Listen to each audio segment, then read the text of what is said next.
କହୁଛି ବାତ୍ୟା ଓଡିଶାକୁ ଲ୍ୟାଣ୍ଡଫଲ କରିବ। ଚୁଡା ଚିନି ଚାଉଳ ଆଳୁ ସବୁ ଆଣିବା କଥା ନା ନାହିଁ। ବାତ୍ୟା ହବ କେତେ ଦିନ ପାଇଁ? ଗୋଟେ ଦି ଦିନ ପାଇଁ ହବ। ମୁରଲି ବାତ୍ୟା ଏଥର ଓଡିଶାକୁ ଘାଣ୍ଟିବ ତୁ ଯା। ହାଲୋ ବୋଉ, ବାତ୍ୟାରେ ବୋହିବ ପବନ, ତୁ ଦେଖେନି ଏତେ ସପନ।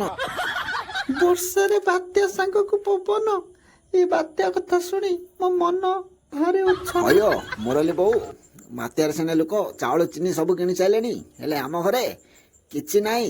ହଉ ଏଇ ବାତ୍ୟାରେ ତମେ ମାନେ କଣ ଖାଇବ ସେଇ କଥା ମୁଁ ଭାବୁଛି ରେ।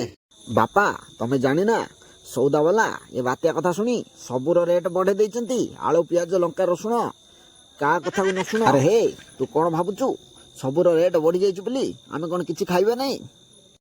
ବାପା ଖାଇବା ପାଇଁ ଏମିତି ହାଁ ହାଁ କାହିଁ ହଉଛ? ଘରେ ଚୁଡ଼ା ମୁଢି ଅଛି, ତାକୁ ଖାଇଦିଅ। କଣ କହିଲୁ? ତୋ ଭଳିଆ କୁଳାଙ୍ଗାରକୁ କଣ ଜନ୍ମ ଦେଇଥିଲି ଏ ବର୍ଷା ବାତ୍ୟାରେ ଚୁଡ଼ାମୁଢି ଖାଇବାକୁ? ତମେ ଖାଲି ଖାଇବା ପାଇଁ ହାଁ ହାଁ ହୁଅ। ଏ ଝିଅକୁ ଆଣିକି ଘରେ ପୁରେଇଛ, ସିଏ 5 ଦିନ ହେଲା ଆସି ରହିଲେଣି। ବାତ୍ୟା ପାଇଁ ମୋର ସବୁ କାମ ବନ୍ଦ ହେଇଗଲାଣି। ଆଉ ମୁଁ କୋଉଠୁ ଆଣିଦେବି? କଣ ଜିମରେ ଆଣିଦେବି ନା କଣ? ଭାଇ ମୁଁ ଟିକେ ବୁଲିବାକୁ ଆସିଛି ବୋଲି ବାପ ଘରକୁ ମତେ ବି ତା ସାଥ ଯୋଡ଼ି ଦଉଛୁ। ତୁ କିଭଳିଆ ଭାଇ କି ରେ? ମୁଁ ଜାଣିପାରୁନି ତ କଥାବାର୍ତ୍ତା କିଛି। ତୋର କିଛି ଜାଣିବା ଦରକାର ନାହିଁ, ସିଧା ଶ୍ୱଶୁର ଘରକୁ ପଳା। ବେକାରଟାରେ ବାପ ଘରେ ରହି ଅନ୍ନ ଧ୍ୱଂସ କାହିଁ କରୁଛୁ ବାତ୍ୟା ଟାଇମରେ?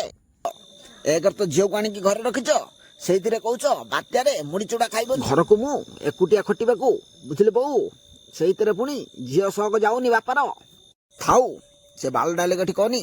ତୁ ବାପ ଝିଅ ସମ୍ପର୍କ ତୁ ଜାଣିବୁ କୋଉଠି? ତୁ ଶଳା ବାପା ହେଇଥିନେ ଜାଣିଥାନ୍ତୁ। ବାପା ତମକୁ ଭଲ ଘରେ କଳି ଲଗେଇବାକୁ ଭଲ ଲାଗୁଛି? ବୋଉ ଅନେଇଛୁ କଣ? ବାପାକୁ ଟିକେ ବୁଝା। କଣ କହିବି ତାଙ୍କୁ? ବୁଟା କଣ ଗୋଟା ବାଳଟା କ ହାରାମଜାଦା। ତୋ ଭଳିଆ ଛୁଆକୁ ଜନ୍ମ ଦେଇ ମରେ ହଉଛି ଏଇଥିପାଇଁ। ହାରାମ ପୁଅ ହେଇକି ଯଦି ବାପ ମାକୁ ଖାଇବାକୁ ନ ଦିଏ, ସେ ପୁଅ ବାଳ ଥାଇକି କେତେ ନଥାଇକି କେତେ। ମୁଁ ସେ କଥା କହୁନି ବାପା, ମୁଁ କହୁଛି ମୋର ଯେତିକି ରୋଜଗାର ସେତିକିରେ ତମେ ଚଳ। ହଇବେ ହାରାମଜାଦା ଚଳ ନା ମୋ ପାଟି ଖରାପ କରୁଛୁ? ମୋର ତ ଖାଲି ଇଚ୍ଛା ହଉଛି ତୋ ଭଳିଆ ପୁଅକୁ ଗଳାରେ ଧକ୍କା ଦେଇ ଘରୁ କାଢିଦବାକୁ। ରାତି ପାଇଲେ ହବ ବାତ୍ୟା, ତୁ ଜାଣିପାରୁଛୁ? ସମସ୍ତେ ଖାଇବେ ସବୁ କିଛି, ଆମ ଘରେ କିଛି ବାଳକୁ ନଥିବ। ଯିବା ୟା ତା ଘରେ ମାଗିବାକୁ। ଏଇ ଅନାଦି ମହାପାତ୍ର ତା ଜୀବନରେ କେବେ କାହାଠି କେବେ ମାଗିବାକୁ ଯାଇନି।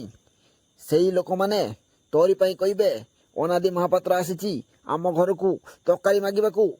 ଆରେ ଏଠି କହିବି କାହାକୁ? ଶୁଣିବ କିଏ? ନିଜ ପୁଅଟା ବାପଟାକୁ ମାରୁଛି ଦିଏ। ତମ ପରି ବାପ ଯାହାର ଥିବ ତାର କାହାକୁ ନଥିବ ଡର। ସବୁବେଳେ ଖାଲି ଖାଇବ ଖାଇବ ବୋଲି କହି ସଂସାରଟାକୁ ଖାଇକି ଚୁପା କରିଦେବ। ଦେଖୁଛ ଭାନୁମତୀ, ତମର ଏ କୁଳାଙ୍ଗାର ପୁଅଟା କୋଉଭଳିଆ ବାପ ମୁହଁରେ ଜବାବ ଦଉଛି। ଏଭଳିଆ ଛୁଆକୁ ଜନ୍ମ ଦେବା ଅପେକ୍ଷା ତା ତଣ୍ଟିରେ ବାଡି ପକେଇ ଠିଆ ହେଇଯିବା କଥା। ଆରେ ହେ ମୁଁ ଅନାଦି ମହାପାତ୍ର କହୁଛି, ବରା ପିଆଜି ଇଟିଲି ଏ ଘର ଲୋକଙ୍କୁ ସବୁଦିନ ଯାହା ତ ଭୁଲି